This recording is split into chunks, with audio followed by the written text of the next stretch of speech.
اعوذ باللہ من الشیطان الرجیم بسم اللہ الرحمن الرحیم وَإِذْ قَالَ رَبُّكَ لِلْمَلَائِكَةِ إِنِّي جَاعِلٌ فِي الْأَرْضِ خَلِيفَةً قَالُوا وَتَجْعَلُ فِيهَا مَن يُفْسِدُ فِيهَا وَيَسْفِكُ الدِّمَاءَ وَنَحْنُ نُسَبِّحُ بِحَمْدِكَ وَنُقَدِّسُ لَكَ قَالَ إِنِّي أَعْلَمُ مَا لَا تَعْلَمُونَ۔ اللہ رب العزت نے پچھلی آیات کے اندر یہ بتایا کہ میں نے تم کو کیسے پیدا کیا، کیف تکفرون باللہ وکنتم امواتا فاحیاکم ثم یمیتکم ثم یحییکم والذی خلق لکم ما فی الارض جميعا۔ ہم نے تمہیں اور تمہیں ساری ان چیزوں کو پیدا کیا، پچھلی آیات میں نا، پچھلی آیات کے اندر هو الذی، آخر میں، بالکل آخر میں، ٹھیک، خلق لکم ما فی الارض جميعا، تمہیں پیدا کیا اور جو کچھ زمین میں اس سب کو پیدا کیا۔ نہیں، جو ہم رکوع شروع کر رہے ہیں نا، وَإِذْ قَالَ رَبُّكَ لِلْمَلَائِكَةِ إِنِّي جَاعِلٌ فِي الْأَرْضِ خَلِيفَةً۔ کل کہاں تک پڑھا تھا، نشان لگایا تھا؟ آیت نمبر 29، ٹھیک ہے، کیف تکفرون باللہ کے اندر بات کی تھی، سمجھایا تو ساری بات نا، کس طریقے سے تم اللہ کو کیسے جھٹلا سکتے ہو تم اللہ کو، ٹھیک ہے۔ تو یہاں پر ساری بات ہے، فسواہن سبع سماوات، تمہیں پیدا کیا، پھر 7 آسمانوں کو پیدا کیا، ٹھیک ہے۔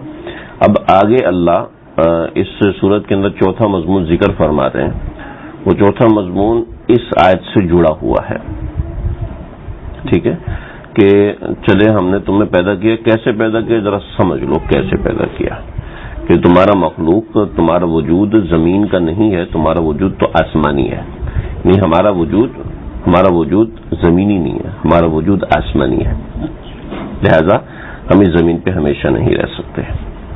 وَإِذْ قَالَ رَبُّكَ لِلْمَلَائِكَةِ، یہاں سے اس کا ذکر شروع ہو رہا ہے، سمجھ رہے ہیں؟ تو یہ چوتھا مضمون ہے حضرت آدم علیہ السلام کی تخلیق اور حضرت آدم علیہ السلام کی تخلیف، یہ چوتھا مضمون، اس کو حاشیہ بنا کے لکھ لیں، ایسے چوتھا مضمون شروع ہو رہا ہے۔ وَإِذْ قَالَ رَبُّكَ لِلْمَلَائِكَةِ إِنِّي جَاعِلٌ فِي الْأَرْضِ خَلِيفَةً، اور اس وقت کا تذکرہ سنو ذرا، جب قال ربک، کہا تیرے پروردگار نے، للملائکتی، فرشتوں سے،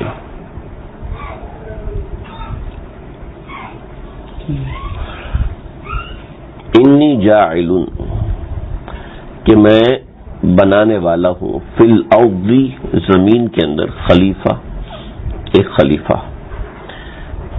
جب کہا تیرے پروردگار نے، وَإِذْ قَالَ رَبُّكَ لِلْمَلَائِكَةِ، فرشتوں سے، انی، کہ میں، جاعل، بنانے والا ہوں، فی الارض، زمین میں، خلیفتاً، خلیفہ، ٹھیک ہے، جاعل کا مطلب ہے بنانا، بنانے والا، ٹھیک ہے۔ قالوا اتجعل فیہا، قالوا، تو فرشتوں نے کہا، اتجعل، تجعل، کیا تو بناتا ہے، کیا آپ بناتے ہیں، فیہا، اس زمین کے اندر، من، اس شخص کو، یفسد فیہا، جو اس میں فساد کرے گا، ٹھیک ہے، ویسفک الدماء، اور فساد مچائے گا، اور یسفک، بہائے گا، دماء، خون کو، ٹھیک ہے، یسفک، خون کو بہائے گا، یسفک الدماء، خون کو بہائے گا، ٹھیک ہے۔ پہلے بتایا تھا کہ درمیان میں کہیں جیم آتا ہے، کہیں تو آتا ہے، تو وہاں پر بات مکمل ہوتی ہے، تو یہاں تک ایک بات مکمل ہوئی، فرشتوں نے سانس لیا، اور پھر آگے سے بتایا کہ آپ کا پیدا کرنے کا مقصد تو یہ ہے نا کہ آپ یہ چاہتے ہیں کہ آپ کی تسبیح ہو، آپ کی تحمید ہو، آپ کی عبادت کی جائے، تو نحن نسبح، ہم ہیں، نسبح، جو کرتے ہیں، ونحن، حالانکہ ہم تسبیح کرتے ہیں، بحمدک، تیری حمد کے ساتھ، تیری تعریف کے ساتھ، ونقدس، اور تیری تقدیس کے ساتھ، تقدیس، پاکی بیان کرنے کے ساتھ، ٹھیک ہے، ترجمے کے ساتھ کا ترجمہ نہیں، ہم تیری تسبیح، حمد اور تقدیس کے ساتھ بیان میں کرتے ہیں۔ تو اللہ نے ان کو 2 جواب دیے فرشتوں کو، لکا، تیری، ٹھیک ہے، اللہ نے 2 جواب دیے۔ پہلا جواب، قال، اللہ نے فرمایا، انی اعلم ما لا تعلمون، انی میں اعلم زیادہ جانتا ہوں. اعلم اس میں تفضیل ہے.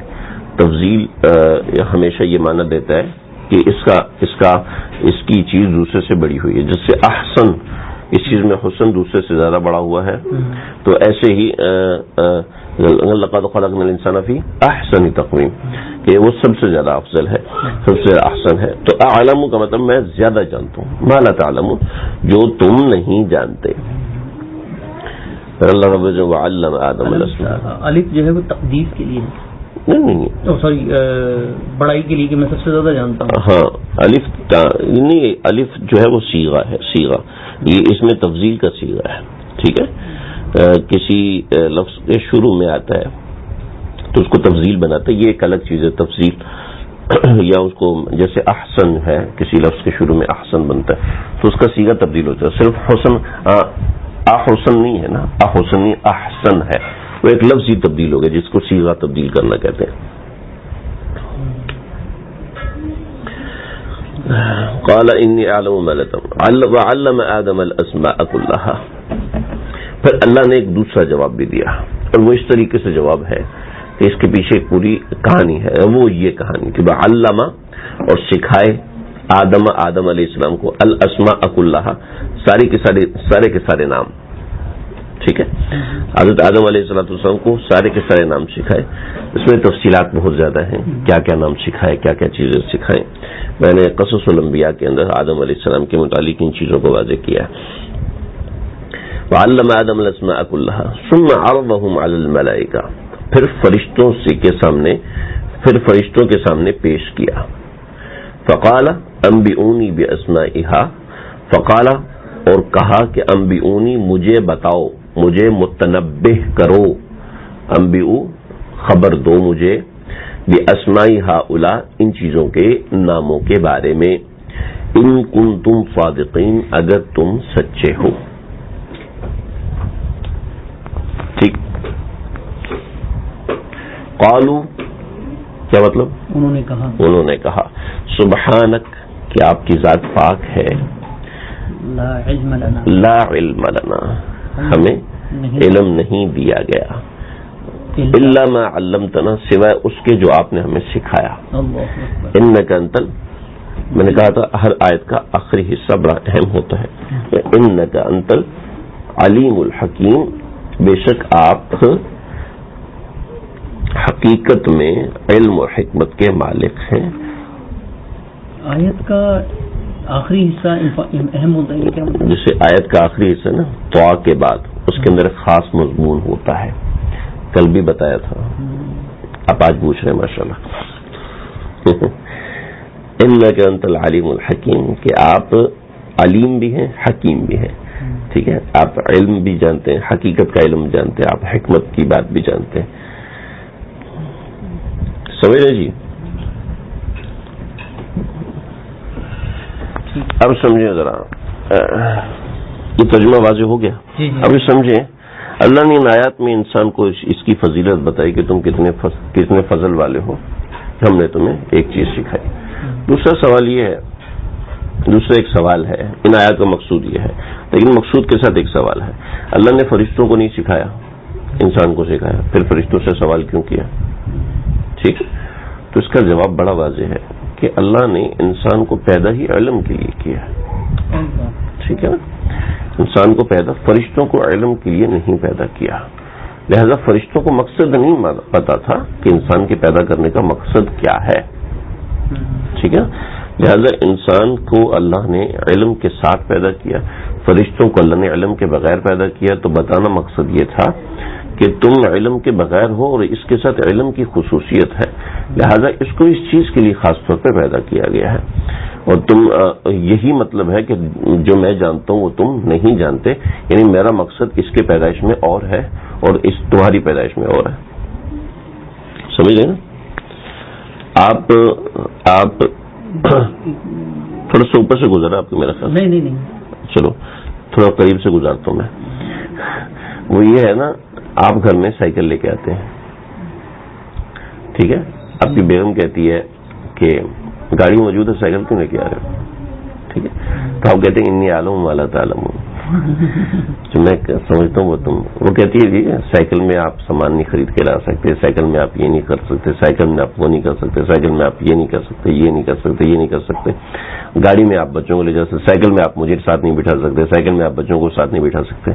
وہ ساری باتوں میں سچی ہے، لیکن آپ اس کو کہتے ہیں انی عالم ما لا تعلم، جو میں جانتا ہوں وہ تو نہیں جانتی. اور اگلے دن آپ جناب سوٹ پہنتے ہیں اور ہیلمٹ لگاتے ہیں اور آپ فجر کی نماز پڑھ کے وہ سائیکل چلاتے ہیں اور واپس آتے ہیں پسینے میں شرابور اور کہتے ہیں دیکھو میرے کیلریز چیک کرو، کیلریز کم ہو چکی ہیں، یہ کم ہو چکا ہے، وہ چاہو. تو پھر وہ کہے گا اچھا اچھا اچھا اچھا اچھا آپ کا مقصد یہ تھا.